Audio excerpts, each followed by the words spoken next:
Forget the heists, forget the high-speed police chases, forget the entire multi-billion-dollar criminal empire you're supposed to be building.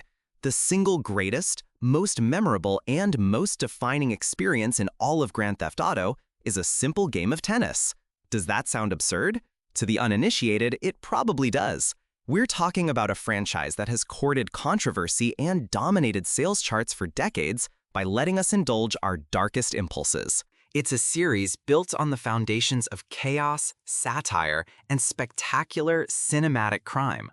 And yet, as the entire world holds its breath for Grand Theft Auto 6, scheduled for its monumental release in the year 2026, a massive portion of its dedicated fanbase isn't just dreaming of the next big score. They're dreaming of the quiet moments in between. Today, we're exploring why the true soul of this legendary series isn't found in the missions, but in the mundane. We're going to take a nostalgic journey through the 5 most beloved side activities that transformed these games from mere crime simulators into living, breathing worlds. We'll uncover how kicking back at a cinema or ordering fast food became just as important as any shootout. And we'll speculate on how these beloved pastimes are paving the way for what could be the most immersive open world ever created in Grand Theft Auto 6. So buckle up, because we're about to peel back the curtain on the secret formula to Rockstar's genius. Let's start our countdown at number 5, riding the fairground attractions in Grand Theft Auto 5. Imagine this scene. The sun has bled out over the Pacific, and the Los Santos skyline is now a glittering tapestry of electric dreams. The relentless traffic of the Del Perro freeway hums in the distance, a constant reminder of the city's chaotic pulse. But you're not there. You've parked your car, walked past the bustling crowds, and found yourself on the Del Perro Pier. The air smells of salt and popcorn. The sound is a symphony of distant laughter, the cheerful jingle of arcade games, and the rhythmic clatter of a roller coaster climbing its lift hill.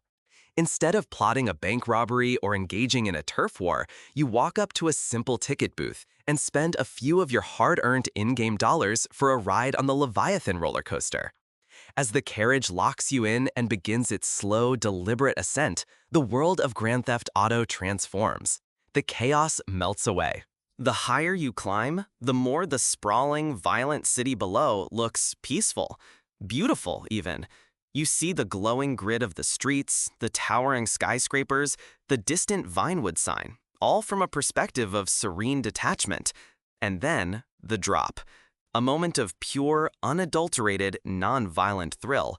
This experience, along with a gentle ride on the Ferris wheel to soak in the vistas, is a masterclass in environmental storytelling. It's a deliberate design choice, a palate cleanser. It's Rockstar understanding that for the mayhem to have meaning, there must be moments of peace. It's a digital sanctuary, a place to decompress and simply exist, reminding you that Los Santos isn't just a playground for destruction. It's a place you can inhabit, a reminder that beauty coexists with the ugliness you so often create. This small, seemingly insignificant feature speaks volumes about the developer's philosophy, building a world so rich that you want to spend time in it, even when you're not breaking the law. Coming in at number 4 is an activity that celebrates culture, humor, and friendship, going to the cinema. Again, let's look at Grand Theft Auto 5. You've just pulled off an incredibly tense mission. Maybe you've landed a jumbo jet after a mid-air shootout, or escaped a 5-star wanted level by the skin of your teeth. Your heart is still pounding. What's the next logical step in a world of crime? You pull out your phone, call up your friend Michael or Franklin, and you go watch a movie. This isn't just a gimmick, it's a profound layer of character and world building. Settling into the plush seats of the Tivoli Cinema or the 10-cent theater to watch one of Rockstar's brilliantly satirical short films is an experience in itself. These aren't just placeholder videos, they are fully realized parodies of art house cinema and blockbuster trash.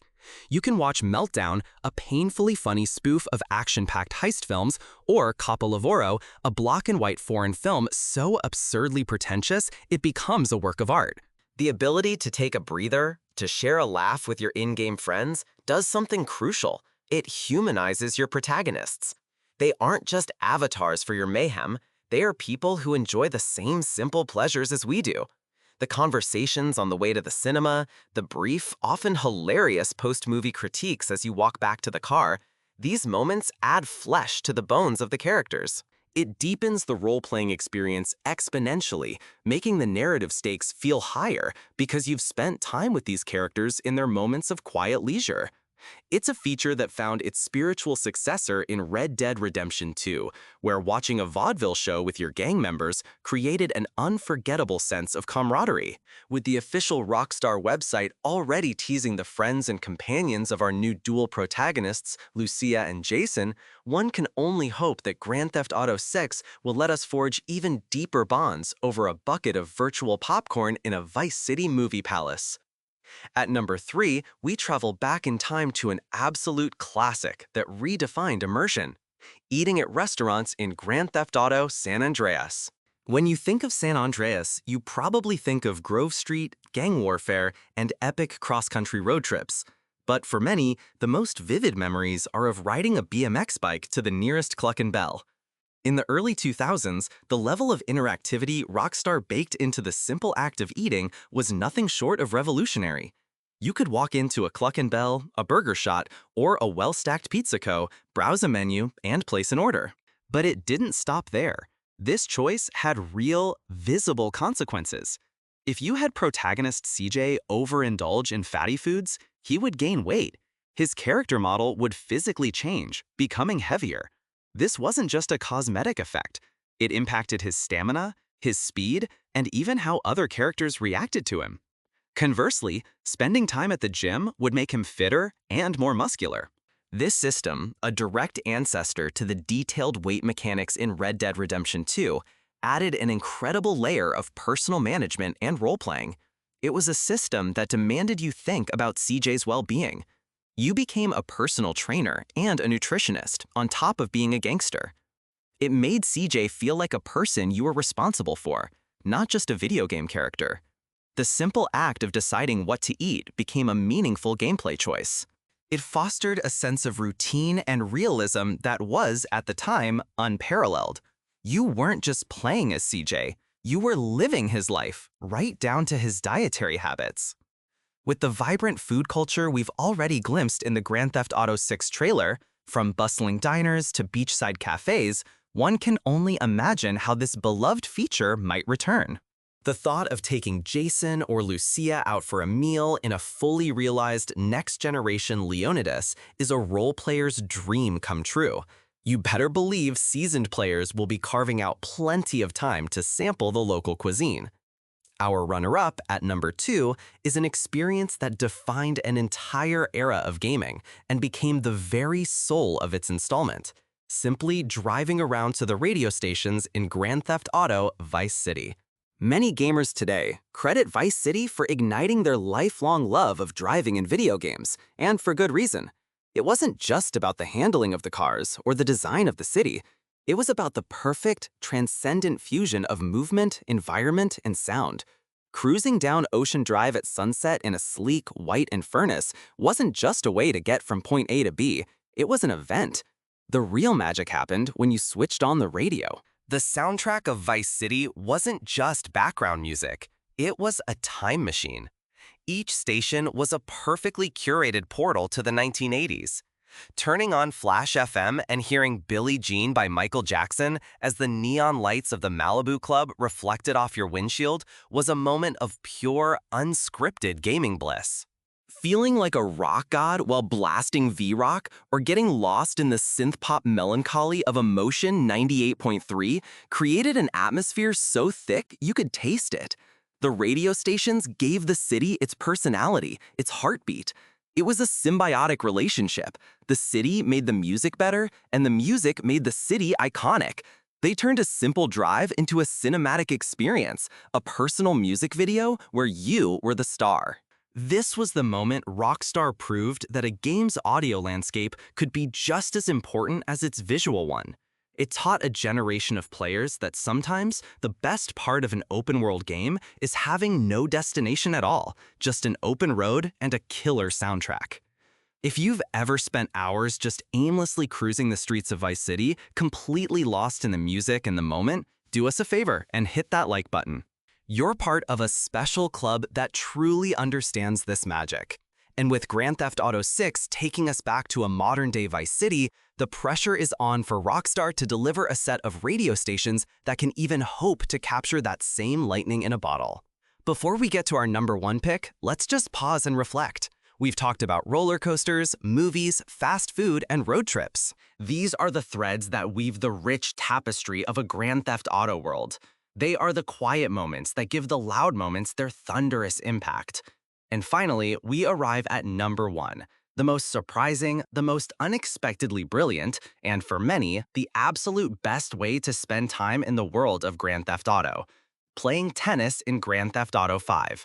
Yes, tennis. In a game about stealing supercars and fighting private armies, the most polished and addictive side activity is a civilized sport played on a pristine court.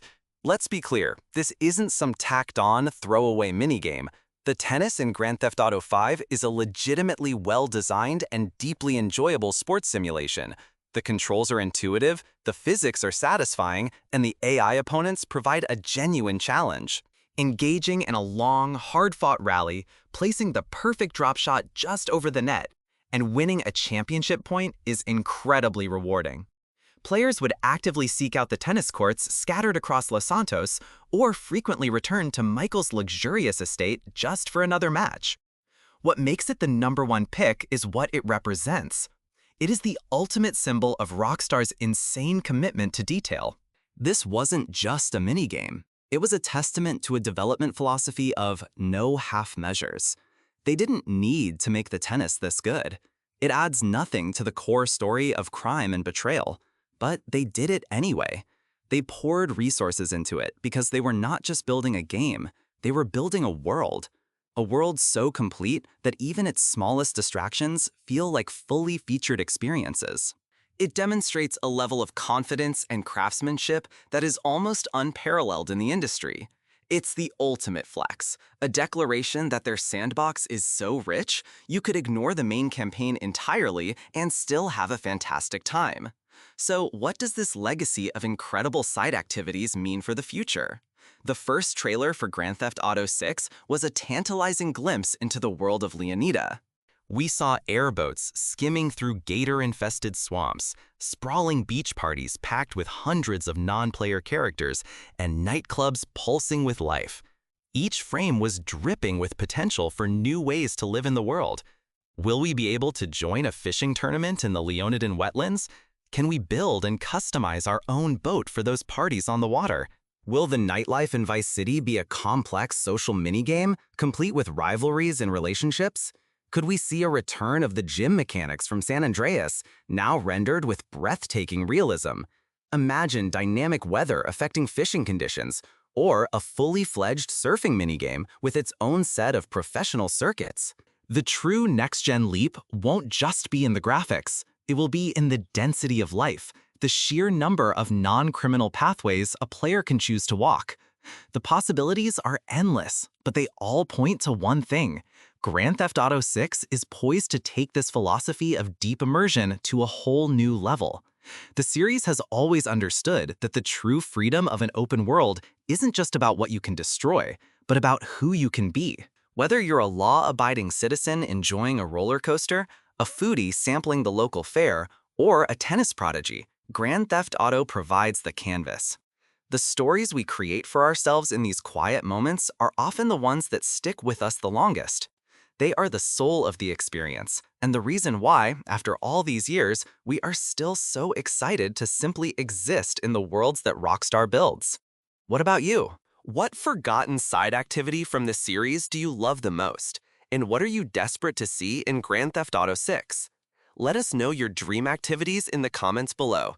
And if you're as hyped for the future of open-world gaming as we are, make sure to subscribe to the channel so you don't miss a single update or deep dive as we get closer to our return to Vice City.